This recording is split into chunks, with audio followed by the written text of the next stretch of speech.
Hello there, you're welcome to the show. My name is Uyime Cyril. Thank you for joining me today on Vital Health on Spectrum Television, reaching you from the beautiful hills of Ibiakuran.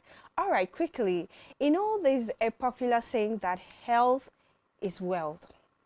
What does that mean? That simply means that the amount of health or the amount of wealth you will love to acquire is dependent on how much you've invested in your health. If you want to be very wealthy, that means you need to be very healthy, because a sick person cannot fight, a sick person cannot work, a sick person cannot be productive. So if you want to be very productive, then you need to be healthy. All right, so today we want to talk about something that has been affecting a lot of women in the society. It could be that the topic of discussion today must have affected your friend, or maybe your wife or your sister. And don't worry, we'll do justice to the topic. We want to talk about fibroid. Yeah, that sounds familiar, right? Now, fibroid, as harmless as it sounds, or in this part, what does that mean? It means nothing. So you just care less about it. You don't want to go to the hospital. While for other people, once they hear they have fibroid, oh my God, they are very scared and they feel that they are going to die. All right, that is not the case here. Now, fibroids, let's see what fibroid actually is. There are this growth in a woman's uterus. Now, they come in different sizes, and it could be one, and it could be more. Now, this fibroid grows, and sometimes it depends on the position of the fibroid. It could actually affect a woman's childbearing. That means it could affect the fertility of the woman. So it is important you get to know what this fibroid does, how big it can grow, how small it can be. Can it really disappear? Can it shrink? Can I still have a child if I have fibroid? Many of those questions are running through your mind, and we will answer them right in this program. We'll be having a doctor joining us today on the show to tell us more about fibroid, how it's affecting the women in the society, the different challenges and possible solutions to what we can do to, reduce the growth of fibroids in women, and make sure that every woman is a mother. Of course, that's what we all want in life. A baby in the house, running around. That's a lot of happiness. And we wouldn't want fibroid to be like a barrier to that very joy in your life. All right, we'll be reaching out to Dr. Gladys. Dr. Gladys is a medical doctor, and she's also she's a gym instructor.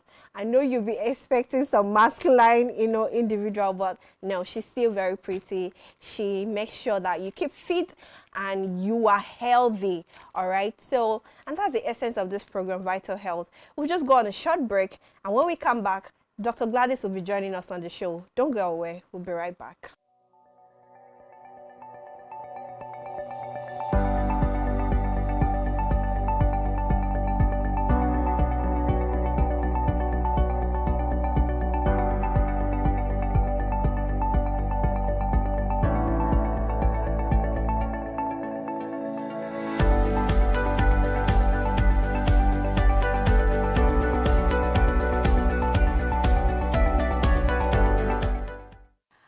You're welcome back from the break. Is still your program Vital Health on Spectrum Television. We will be having Dr. Gladys join us on a Zoom meeting, telling us more about this fibroid.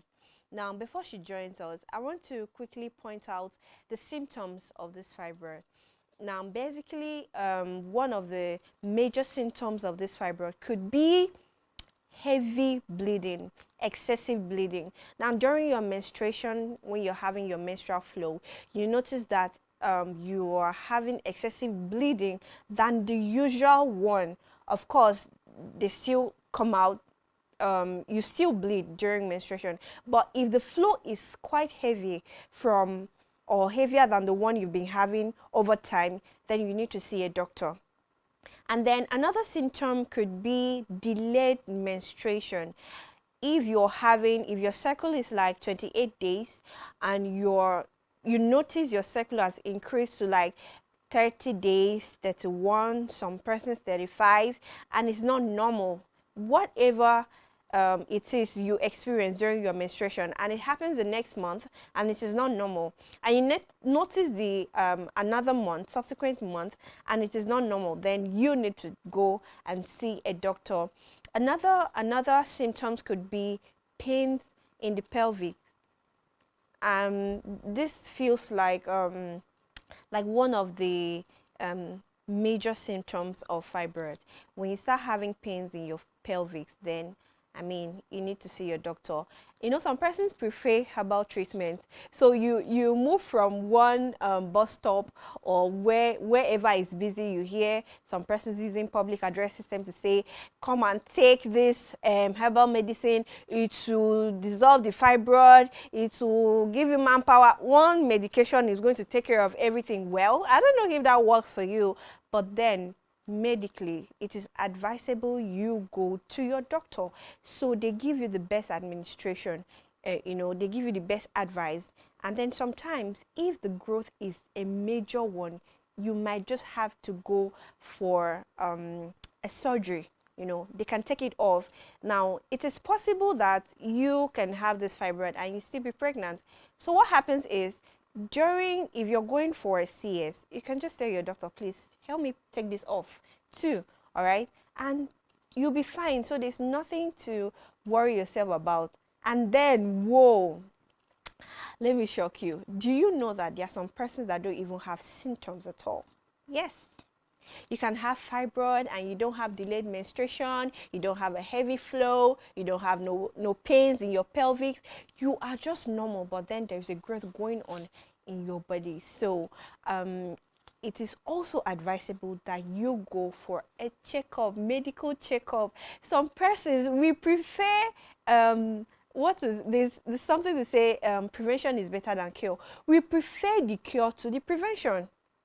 So you're waiting for when you can no longer breathe or carry your hands or talk, and then that's when you run to the hospital and you seek for medical advice. But then you could be this strong and you just drive yourself down to the hospital, or you walk yourself to the doctor and say, okay, I want to run a checkup on myself, I want to know what's wrong with me. It could be quarterly, and then you could just do it maybe like twice in a year. That's not bad, right?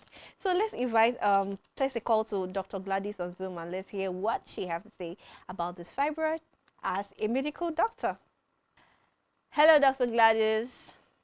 Welcome to the show. This is Vital Health on Spectrum Television. We are so glad to have you join us today on the show.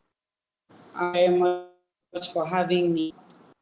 So quickly, Dr. Gladys, we will be talking about fibroids and its effect on women in the society. So first of all, we would like to know, what are the effects of this fibroid? Like, what does fibroid do to the woman's system generally? Well, when we talk about fibroid, of course, we know that it is specific to, and that's why it's a topic that is very important. Fibroid does a couple of things to the body, but the main thing is one has to understand how it cancerous. I like to put that there. People are scared when you tell them you have fibroid, they're already worried that maybe they're having a cancer or something. So fibroids are excessive growth of tissue in the woman's uterus that is non-cancerous in nature. Okay. So when this happens, when the body tissue begins beyond normal, you start having a growth in your uterus to be there. And this growth is part of it. Can be in and the result said. So let's say a fibroid is located just a opening of the fallopian gland. If a fibroid is just in the opening of the fallopian tube, based on a woman might not be able to take in. Do you understand? Right. One, two. So if it's located, let's say in the cervix, in the opening of the womb, that's where the sperm swim into. it's possible that the woman will. So the location of the fibroid can be the reason why the woman will have infertility. Another one is the size of the fibroid. So if a woman is having fibroid that is just little size and it's just maybe in the outer wall of the uterus, the woman might not even have any symptom. But a fibroid causes a problem. So let's say a person has a giant fibroid. It means that it's occupying the womb and the woman might not get one, two. Fibroids are also caused or triggered by some hormones in the body. So the changes of that hormones in the body can also affect the woman from also getting pregnant. And even when the egg fertilizes, the implantation might be affected. Another thing I would like to say that fibroid does is that if the fibroid is in the outermost part of the if it is giant, compress on the woman's inner organs, like the bladder, the rectum, so the woman can start having urinary incontinence, maybe having problem with urination, problem with defecation, maybe constipation and all of that. So most of the time, the first problem that a woman with a giant fibroid or an outstanding fibroid will have is the hormonal changes, which will lead to excessive bleeding. Maybe a woman is having her normal period, it can become too much for her. Yes, so you're having dysmenorrhea, full menstruation, or you may have menorrhagia, which is the same thing as too much blood coming out during your menstruation. So the woman becomes anemic and would even need transfusion. So fibroid is an outstanding thing, and lots of women are having it now. Lots of women are having it now, and that is what is causing a lot of problem with infertility these days. All right, Dr. Gladys, thank you so very much. Now, we would like to know, now, what happens to the body, what happens to the woman if this fibroid is actually untreated? You know, there are some persons that don't really take care of themselves. And then for those ones that do not come with symptoms, you know, what happens to the body if you just ignore the presence of fibroid in your system as a woman? Okay. Just to point out, fibroids cannot be detected through any form of laboratory tests. How you would know that a woman have fibroid is the complaint she will come to the hospital with. Most people don't even know they have fibroid. All through their life, they would not even know they have fibroid until they show up to the hospital. Most times, it is in the hospital that they know. So you see a woman coming to the hospital and the first complaint, she's coming in, I'm bleeding so much, I've been bleeding for the past 1 week, 2 weeks, do you understand? And you start asking questions. That is why it's very important when a person or a woman goes to the hospital, be patient enough to listen to your doctor's questions and answer them correctly. Some women become scared. Because they are scared, they refuse to tell you the actual truth about their health. Those questions that doctors ask is not a waste of your time. It actually helps them to detect what is wrong with you. So a woman coming in with bleeding for 2 weeks, so her period has been flowing for 2 weeks heavily. The first thing the doctor will ask, the second thing, before you know, the doctor will send her for a scan. So it's actually the first way to detect if it is a giant fibroid, a fibroid that is palpable, you can touch it, is when you're doing physical examination. So after asking all those questions, the question tallies with what you're having in mind. You put the patient on bed and then you examine with your hands. If it is a fibroid that is it's already grown and you can palpate it, you would touch it, okay? The consistency, the hardness, and the location can tell you that, okay, maybe she's having a fibroid. So it gives you an initial diagnosis that you're working with. The next thing is to send her for a scan. It is a scan that will now tell you that this woman is having a fibroid, the location of the fibroid, how big is the fibroid, and where, what is it doing to the body? Do you understand? That's what the scan does. So a woman would know through. So the first thing I'll say is if you're having difficulty maybe urinating, pain in the lower abdomen, you're having pain in the lower abdomen, or you're bleeding excessively during your period, you should see a doctor. All right, Dr. Gladys, thank you so much. Now, recently, I just had a conversation with this woman, and she said she was bleeding excessively.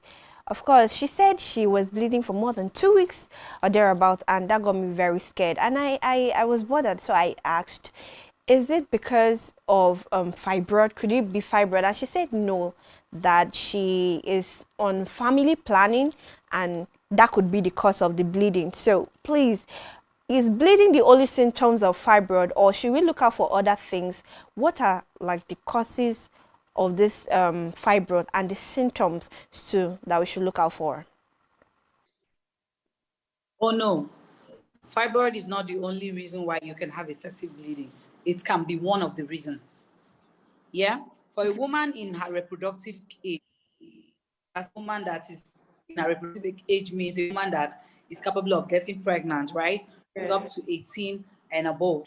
All right. So this particular woman, when she talks to you about her complaints, you would be able to tell what type of test she needs to do. Now, it's not only fibroid that can cause you to bleed. There are many different other things that can make you bleed. For example, a woman that is miscarrying can be bleeding, but it will not be the same length of days. Do you understand? Okay, one. Two, a woman that is having dysfunctional uterine bleeding, it might not even be fibroid, it might be any other hormonal changes. All right. So it's not only fibroid. You have your thoughts, you have your suspicion. If you've done your test, you didn't touch any mass, no mass, nothing there during your examination, you will still send a woman for scan to rule out what the problem might be. If the scan comes back and is not fibroid, then you think about in another line, think about another thing. Do you understand? Yeah. But when there is a bleeding, there is a group of diagnosis that comes to the doctor's mind. And that is how he begins to ask the questions. If the question tallies, you get the results. Oh wow, thank you so much, Dr. Gladys. We also want to know, they say prevention is better than cure, right? So I would like to know, are there any other ways that a woman can actually prevent this fibroids from happening, or they are very natural and there's nothing anybody can do about it? Well, frankly, I would say they are very natural in nature. But I'll also say that for every woman age wants to have a child, you're let's say 25, you're getting married, whatever the case may be, it is important that a woman should run a general checkup on herself. That would be my advice. That would be a preventive measure. Since you cannot take a drug or a tablet that would make you not have fibroid, what you can do, you can go to the hospital, check your hormone level, check your hormone balance. Is everything okay? Once in a year, do a general checkup, do a scan. I don't think, no matter how expensive the labs are or around, the highest you would do a scan for would be maybe 6,000 to 8,000. In a year, check your womb, ensure everything is going well. If it is not, if they tell you you have fibroid, don't be scared. Okay, you can be scared. Let me not say don't be scared. You can be scared, but don't be scared enough that you run away from the truth. Because if you have fibroid, it will not disappear because you decided to run away from it. It keeps growing. It keeps increasing in size. Okay? There are people that are even doing native treatments. People have messed up their self.